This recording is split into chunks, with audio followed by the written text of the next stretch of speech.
Hi, welcome to Julie in Michigan. I'm Julie, obviously, and today I'm going to talk about whether I would buy a foreclosure again after buying one in 2016 and finding myself here 9 years later at the age of 74 and still not done. Would I do it again? Let me tell you what I've gone through, and you can help me kind of lay out the groundwork why I made the decision to do this, and would I do it again? I'll tell you to begin with, if I did it again, I would do it with more planning, and I would do it when I was younger and working and living someplace else where I could afford to have it all completed before I moved in. But that wasn't my situation. And how I got into that situation after having a good paying job for a number of years, I'll tell you in another video. Ask me and I'll definitely film it. But right now I've got a request for would I buy a foreclosure again. I came to this situation because I was living in South Haven and I really wanted to buy because I wanted a garden and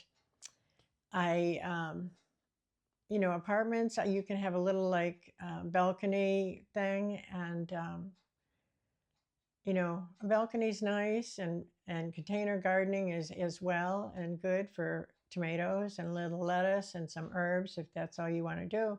But I wanted more of a garden, so I really felt I needed to have a full yard.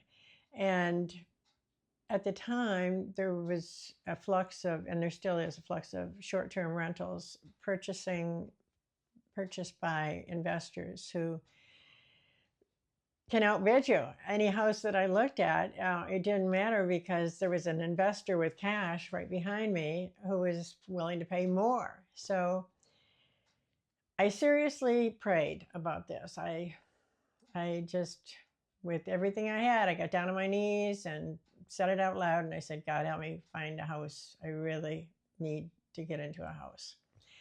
And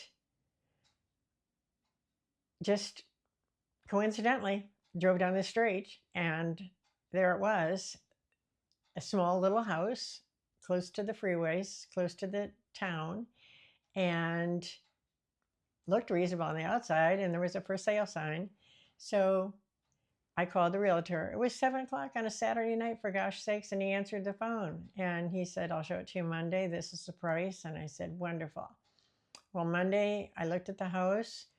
I said, okay, I want to make a bid on the house and an offer for the asking price, and I would like them to pay the points. And he said, well, you don't understand. This is a foreclosure, and I can't even send them a bid until tomorrow morning. And I'll tell you right now, they will not pay points, and they're not going to accept your offer because there's going to be investors wanting to purchase this product and this property, and they're going to wait and see what the investors say. Well, long story short, on Tuesday morning at 10 o'clock, he telephoned me and he said, you're not going to believe this. And I thought, yeah, I do. I do believe in the miracles that God can create when it's the right thing. 6 weeks later, I was in the house at the asking price. They paid the points. There were $4,000 worth of repairs that had to be done immediately. One was an electrical, I can't even remember what the other ones were. They were minor little things, and they just were added into the closing cost. So it was fine. Actually, it didn't go into the closing cost. I think they went into the balance that I was going to be borrowing from the bank. So I was in, and the first thing that I did was pull up all this carpeting. I mean, it was insane, this red carpeting. As it turned out, I was out working one day, a couple of years later, on the front, and a woman pulled by and slowed down and stopped. And she said, I used to live there.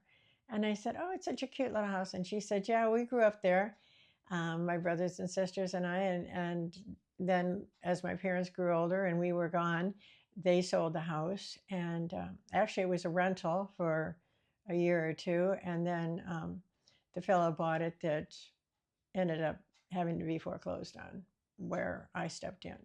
So not a lot of traffic in here, but it gave me a feel for, what this house was back in its day, because it's a 100-year-old house for sure. So after the carpeting was up, I realized there's some beautiful floors here, but at the time there was so many other things calling my attention, that I could not just restore the floors. And painting, I knew would make a big difference in my comfort level, because I had to move in. I had to move in right away. The day closing, my suitcase backpack came in, and I just had to deal with it. So I painted all the walls white, and um, on the porch, that was a fun part. There's 10 windows on the porch, and they were painted this ugly green.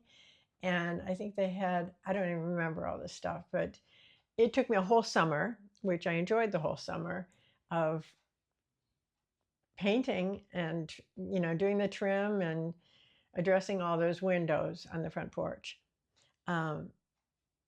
That made a big difference, just having the floors bare, the walls white, the windows clean. It was. Let's see. I wanted to go on next to talk about, at the time I bought the house, it was $39,500. I know that's a ridiculous amount of money to pay for a house, $39,000. But when rates went down on interest, so I think I got my interest, like, it was, I don't know, it wasn't that bad. It was like 4 or 5%, I think, at the time. And then a few years ago, when rates were going down, I refinanced for 3.25%, and it was appraised at 160. So I had quadrupled the value of the house in those few short years, which is a good thing. And then I took the money that I drew out from the refinance to put all new windows, have them installed all around the house. So there was 22 windows in this house, which makes for an airy, light house, and that's pretty important to me. I don't like dark spaces. So that was when the windows went in. I do have a video somewhere, and I keep on my laptop, so I know I have it. And I've got tons of flash drives, and I've got hard drives that got pulled out of other computers. And I had that video somewhere. It's just a matter of taking the time to find it, because in the very beginning, I did go through with that video cam and filmed the whole interior of the house. And it's not ready for refilming the whole interior of the house, but it's soon. And, there's a fellow at church, and he says, oh, you still work on that YouTube thing? Yeah. You still work on the kitchen? Well, when are you going to be finished? I want to watch it when it's finished. I thought, what are you, crazy? This may never be finished. And what would it, it would be finished, then what? I do one video where I show, oh, I did all this, it's all done, and now we'll just sit here and watch TV and look at the walls, or look at, all the things. No, this is this is what I do. I don't work every day. I certainly don't. And I don't work all day, any day. As I feel like it. I may go in there. I probably will go in there this afternoon and paint one of the walls in the kitchen because I really want to start putting in some shelves and some racks for spices and hooks for my keys when I come in the door. Just those little homey things. And I've got a whole collection of pictures and little things that I've kind of hung on to through the years, knowing that, I was going to want to hang them. And so I'm anxious to get into that. Maybe the kitchen will be finished. I don't know. I still have other rooms. I still have this living room, and I'm going to show you my living room. But just a little bit more here on the foreclosure business. So I'm just going to continue listing because it's getting close to 10 minutes, and I didn't want this to go on very long. I'll do another video where I'm going to touch on some of these more. So carpets, painted it white. I did everything. I did not paint the kitchen walls white, which you understand if you've been watching that. I had to buy a stove and a refrigerator, and then my air conditioner went out, and I got a deal. I'm a Costco member. I'm a Costco lover. And, they have these kiosks set up in there sometimes, and you can get some great deals. And I got a great deal.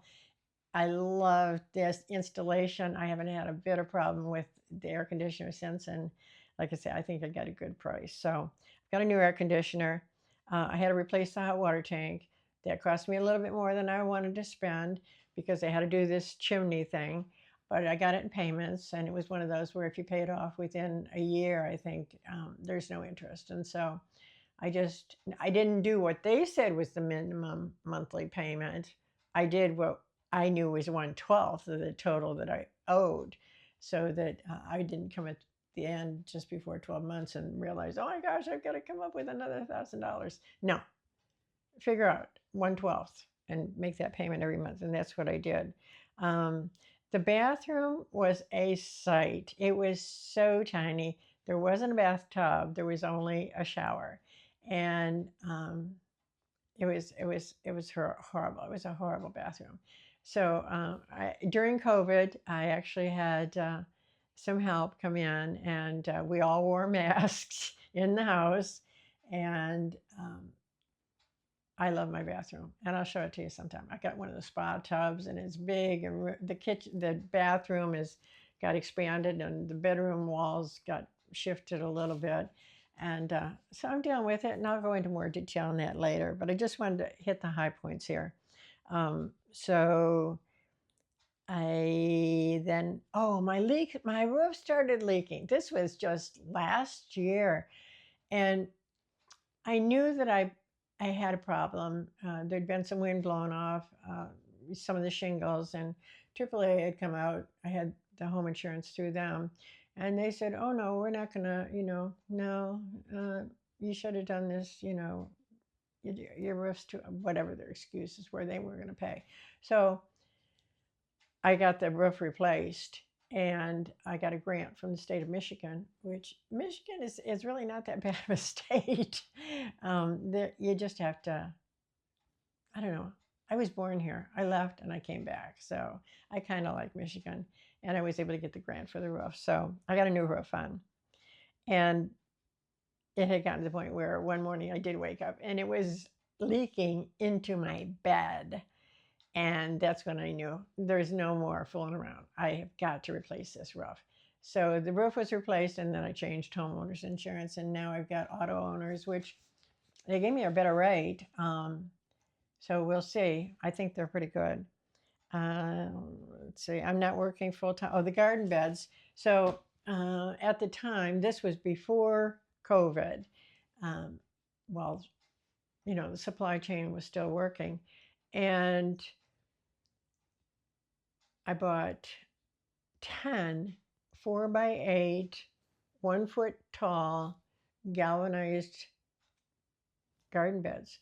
And a friend set them up for me. It took them a long time with those little screws, and set them, established them, and then brought in truckloads of manure and leaves and all kinds of great stuff. So I got really nice garden beds.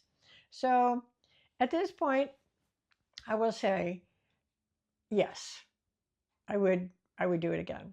I would do it differently. As I said, I would do it when I was younger, when I was making more money and didn't have to live in it while I'm working on it. But at the same time, it gives me something to focus my YouTube channel on, because if you're thinking about doing a YouTube channel, one of the things that always comes up is you need to have something you're passionate about, something you can continue to talk about, and something somebody else will be interested in. Well, my tiny kitchen renovation and the work that I've done, I've got a toolkit for YouTube.